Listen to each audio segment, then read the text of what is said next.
दोस्तों, अब तक आपने कई सारी अमेजिंग आर्कियोलॉजिकल डिस्कवरीज के बारे में सुना होगा जो वाकई अद्भुत होती है। पर क्या कभी आपने इतनी ज्यादा विचित्र डिस्कवरीज के बारे में सुना है जिन्हें साइंटिस्ट और आर्कियोलॉजिस्ट भी आज तक सॉल्व नहीं कर पाए हैं? अगर नहीं तो इस वीडियो को बिना स्किप किए एंड तक जरूर देखिएगा, क्योंकि इसमें हम आपको यही बताने वाले हैं। तो आइए शुरू करते हैं इस मजेदार वीडियो को। Number 9, Nazi iron man Buddha. दोस्तों, नाजी के कुछ एक्सपर्ट्स ने एक अभियान के दौरान 1930 में बुद्धा की एक पुरानी मूर्ति खोजी थी, लेकिन उस समय उन्हें इसकी कीमत का कोई अंदाजा नहीं था। पर मॉडर्न रिसर्च में अब जाकर पता चला है कि ये मूर्ति बहुत ही कीमती उल्कापिंड के धातुओं से बनाई गई थी। इस मूर्ति के छाती पर एक स्वास्तिक यानी कि साथिया का निशान बना हुआ है। रिसर्चर्स के मुताबिक स्वास्तिक के निशान वाली ये मूर्ति करीब 1000 साल से भी ज्यादा पुरानी है और ये लोहे के एक दुर्लभ स्वरूप से तैयार हुई है जिसमें निकल यानी कि गिल्ट भी मिला हुआ है। रिसर्च करने वाली टीम का मानना है कि ये धातु चिंगा उल्कापिंड का हिस्सा है जो करीब 15,000 साल पहले साइबेरिया और मंगोलिया की सीमा पर गिरा था। उल्कापिंड के मलबे का पता 1913 में ही लगा, लेकिन जिस असली धातु से मूर्ति बनी है उसे कई सदी पहले ही इकट्ठा कर लिया गया था, जो काफी ज्यादा हैरान कर देने वाली खोज है। नंबर 8, व्हाइट शैमन मुरल। यह खोज दक्षिण पश्चिम टेक्सास के निचले हिस्से पैकोस कैनियन लैंड्स में 1 मील ऊपर की ओर पैकोस रिवर और रियो ग्रांड के संगम वाले स्थान पर की गई है। वहीं व्हाइट शैमन रॉक शेल्टर को चूना पत्थर की घाटी के अंत में एक चट्टान के ऊपर उकेरा गया है। वहां एक छोटे से एल्कोव में 26 फुट लंबा चित्रलेखों का संग्रह एक चिकनी दीवार पर फैला हुआ है जो पश्चिम की ओर नजर आता है। आपको जानकर आश्चर्य होगा कि दीवार पर बनी इन आकृतियों के रंग समय के साथ फीके पड़ गए हैं। इन आकृतियों में से कुछ बहुत ही मनमोहक है जिन्हें समझना काफी कठिन काम है। इनमें से कुछ तो साफ समझ आती हैं कि उनमें मानव या पशु जैसी आकृति बनी हुई है, और इसके बारे में एक और खास बात यह है कि ये डूबते सूरज के साथ पीले और लाल रंगों को तेज कर सकती है, जबकि एक पूर्णिमा का चांद सफेद छवियों को रोशन करता है। इसमें लंबे सिर की मानव आकृति भी शामिल है जो साइट को इसका नाम देती है। इसी तरह के रॉक आर्ट के आंकड़े कुछ 20 फीट तक ऊंचे पैकोस और रियो ग्रांड के संगम के आसपास से करीब 90 मील के दायरे में 200 से अधिक चट्टानों को सजाते हैं।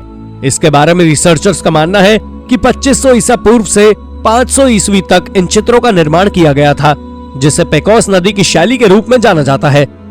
Number 7, bison massacre.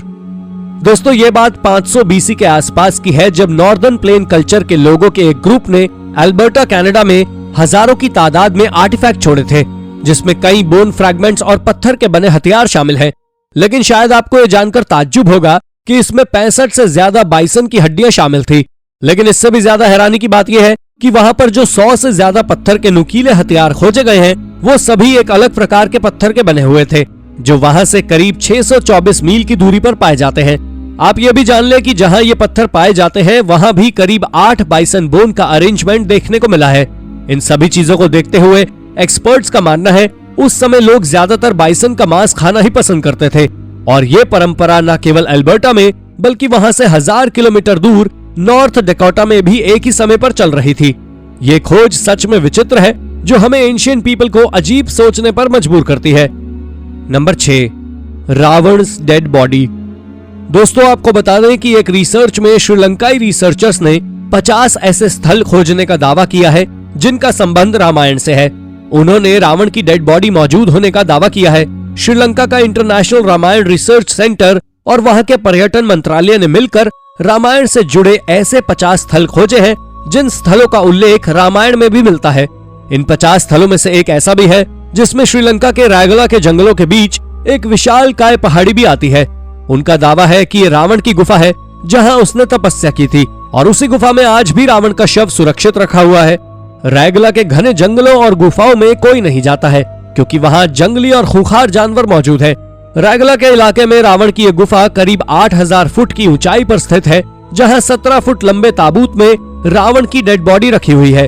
हालांकि ऐसा केवल दावा किया जाता है, लेकिन रहस्य का पर्दा आज भी ढका हुआ है।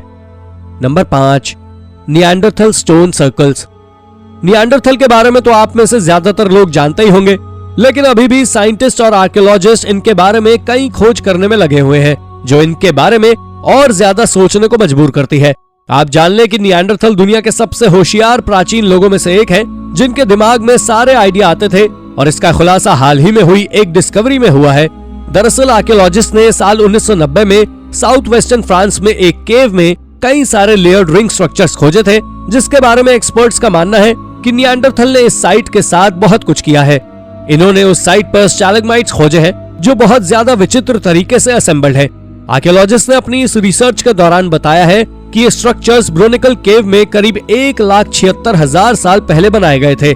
लेकिन मिस्ट्री ये है कि आखिर निएंडरथल ने इन केव स्ट्रक्चर्स को क्यों बनाया, पर जो भी हो, ये बात इसको तो साबित करती है कि निएंडरथल हमारी सोच से भी ज्यादा इंटेलिजेंट थे। Number 4, ghost cavalry of Gondor. दोस्तों, साल 2002 में सेंट्रल फ्रांस में हुए हाईवे कंस्ट्रक्शन की खुदाई के दौरान वर्कर्स ने कुछ ऐसा खोजा जिसे देख सबका दिल दहल उठा। दरअसल उन्होंने वहां एक कब्र खोजी जो आयरन एज के दौरान की थी। अब आप सोच रहे होंगे कि आयरन एज की तो कई सारी कब्र आर्कियोलॉजिस्ट खोज चुके हैं, फिर इसमें क्या खास है? जी हाँ, इसमें एक खास बात यह है कि इस कब्र में लगभग 7 से ज्यादा स्केलेटन दफन थे, जिसमें 7 आदमियों के स्केलेटन के साथ साथ 8 घोड़ों के स्केलेटन भी दफन थे, जो कि एक सेल्टिक ट्राइब का हिस्सा थे और उन्हें गॉल्स नाम से जाना जाता था। ये 5th सेंचुरी बीसी में वेस्टर्न यूरोप में रहा करते थे। इन सभी स्केलेटन्स के सिर साउथ की ओर थे और उनके पैर ईस्ट की ओर थे। इसके साथ ही इनके हाथ एक दूसरे के चेस्ट पर रखे हुए थे। अब ये किसी रिचुअल के चलते हुए हुआ या किसी युद्ध के दौरान मारे गए सैनिकों के स्केलेटन थे, ये बात आज तक कोई नहीं पता कर पाया है। नंबर 3, मोरे। ये एक अजीब किस्म का स्ट्रक्चर है जो पेरू के मारास विलेज के साउथ ईस्टर्न पार्ट में बना हुआ है, जो किसी कटोरे के समान बना हुआ स्ट्रक्चर है जिसमें एक पर्याप्त ऊंचाई पर एक पर्याप्त टेरेस है और ऐसे ही ये पूरा स्ट्रक्चर बना हुआ है। दूसरे शब्दों में ये एक चारों ओर से सीढ़ियों से घिरा हुआ घेरा है जिसका बेस पूरी तरह गोल है। इसका डायमीटर करीब 600 फीट के आसपास है और यह करीब 98 फीट से भी ज्यादा गहरा है, जिसे आज मोरे नाम से जाना जाता है।